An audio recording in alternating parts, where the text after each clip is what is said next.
Good afternoon. I am Andrea Chisholm with the Midday News. Special welcome if you're watching on onespotmedia.com. A reminder as well that you can watch TVJ live by downloading our One Spot Media app in the Google Play Store or the App Store. That's the number 1 followed by the words Spot Media. PNP Councillor for the Greenwich Town Division Karl is hospitalized in critical condition after being attacked by gunmen last night. His assistant, 52-year-old Maxine Simpson, was shot dead during the incident at the divisional office of Spanish Town Road in Kingston. At about 8:30, Mr. Blake and Ms. Simpson were reportedly sitting outside the office when armed men entered the premises and opened fire. Both were taken to the Kingston Public Hospital, where TVJ News spoke with PNP General Secretary Julian Robinson. The circumstances or the motive is a very sad day for the People's National Party. Maxine was the divisional secretary and a strong worker and supporter of the party. And we're hoping, Karl is conscious, he has spoken, and we're hoping he will pull through. And we certainly condemn in the strongest way this type of violence. And we will certainly provide as much support to Maxine's family and to Karl's family during this very difficult period. As the Jamaica Constabulary Force continues to grapple with an increase in murders and shootings, data show that most persons were killed in the month of May. 135 persons were murdered during the month.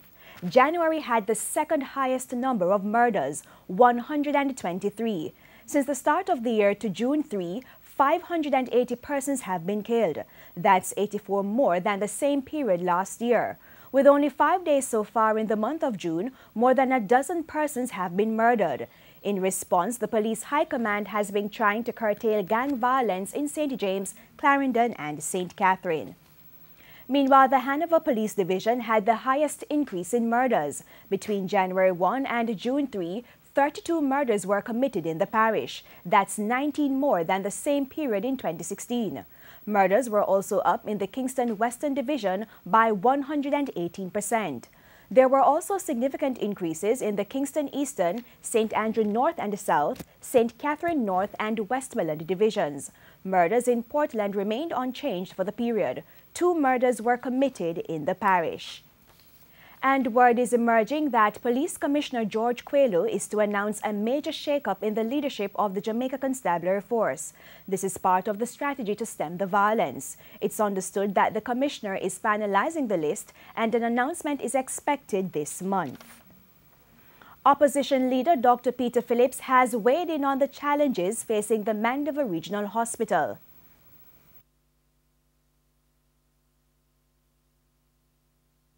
The demand for services at the hospital is obviously greater than the current infrastructure can provide.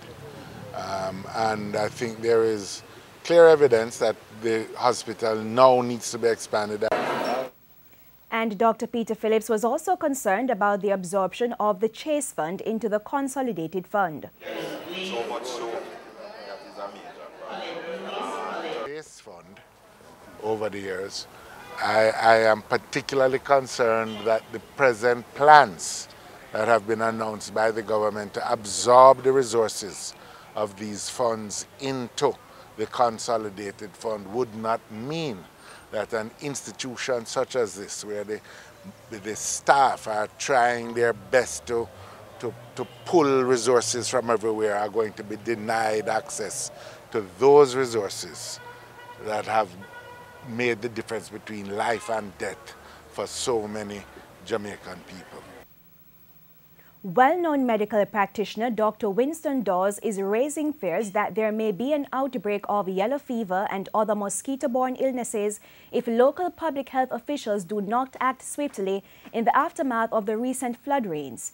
Dr. Dawes says public health officials need to go beyond fogging and intensify public education since the mosquitoes that transmit the diseases are normally found in and around the homes. The former senior medical officer of the Maypen Hospital says there is a reported increase in the mosquito population in Clarendon. The parish was the worst affected by the recent flood rains. He says with reports of an outbreak of yellow fever in South and Central America, there is an urgent need for local officials to act now. Opposition leader Dr. Peter Phillips has weighed in on the ongoing debate surrounding the collapse of the fraud case against Carlos Hill. A declaration was made about a past Ponzi scheme operator. There's one individual who originated what is acknowledged by him, because he pled guilty, to operating a Ponzi scheme, convicted in one Caribbean jurisdiction, convicted in the United States 30 years, and the place where it started, the case hasn't even been brought to court. Dr. Phillips was guest speaker at a banquet and awards gala put on by the Institute of Chartered Accountants. For him, the Cash Plus case highlights the need for the strengthening of institutional capacity. Not to mention the more recent and controversial abandonment of the case against another operation. All of these elements suggest that, in fact, we need to do much more to strengthen our institutions. The 15-year-old student of Vauxhall High who was injured after forcibly receiving a haircut by 4 male teachers says he will continue to attend the school. The Ministry of Education recommended that the school contact the boy's family to find out if he wanted to remain at Vauxhall or be transferred to another school. 3 of the 4 male teachers involved in the incident are to appear before the St. Andrew Parish Court on Thursday. The school board at Vauxhall is expected to meet to determine if administrative sanctions will be applied to the 3 teachers.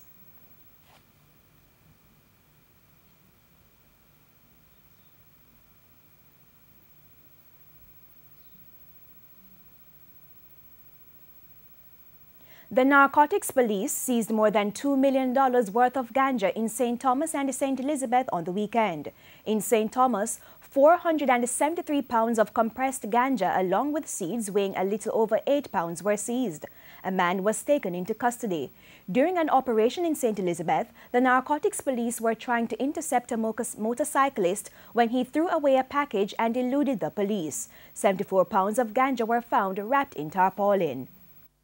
The majority of Jamaican tobacco users are from lower-income families. That's according to board member of the Jamaica Coalition for Tobacco Control, Deborah Chen. She says 20% of persons who smoke tobacco have only attained a primary education. Mrs. Chen said 14% of persons had secondary education and 6% of individuals were trained at the tertiary level.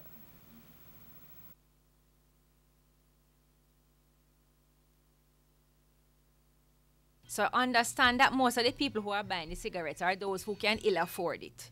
And this is where the economic issues really become stark. So we average the going price for different brands of cigarettes. You're going to spend about $360,000 a year on cigarettes. If you smoke 20, you may smoke more, but 20. And if you buy them singly by the stick, then it's going to be more than the $360. This was just us, getting the price of each pack. But yet still, the minimum wage is just over $300,000, $322,400, something like that, Yet still it's $360 if you smoke 20 a day. So just imagine in your mind that person that how can they be spending $360,000 a year on cigarettes if they buy the pack and not singly? World No Tobacco Day was observed last Wednesday, May 31. And in sports, it's the final showdown as Arnett Gardens and Portmore United are set to bring the curtain down on the Red Stripe Premier League season. The match will be held tonight at the National Stadium.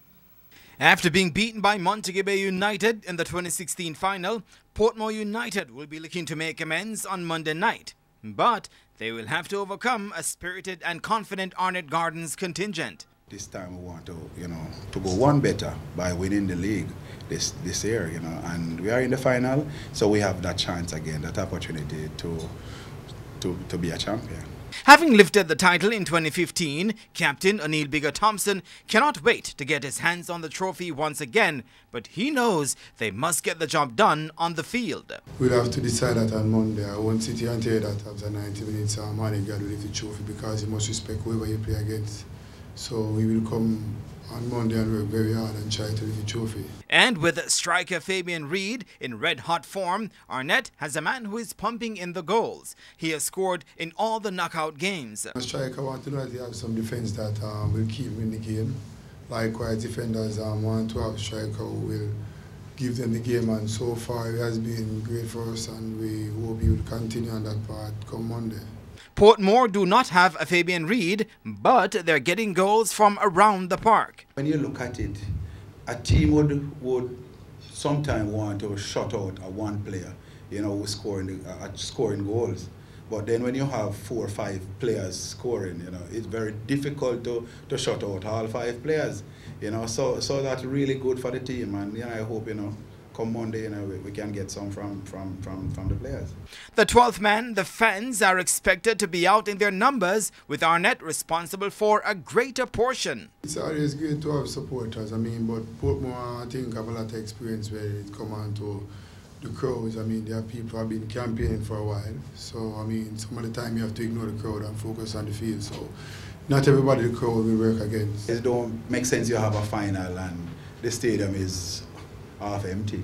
You know, we want the stadium to run jam, you know, pack with 100 supporters and Portmore support. I don't know where they're coming from, but you know, even if we get some of 100 supporters, that would have really good for Portmore. Both teams met 3 times so far this season with a win apiece and 5 goals each. Jermaine Brown reporting for TVJ Sports. And that's the Midday News. I'm Andrea Chisholm. Join us at 7 for Primetime News. On behalf of the news, sports and production teams, good afternoon.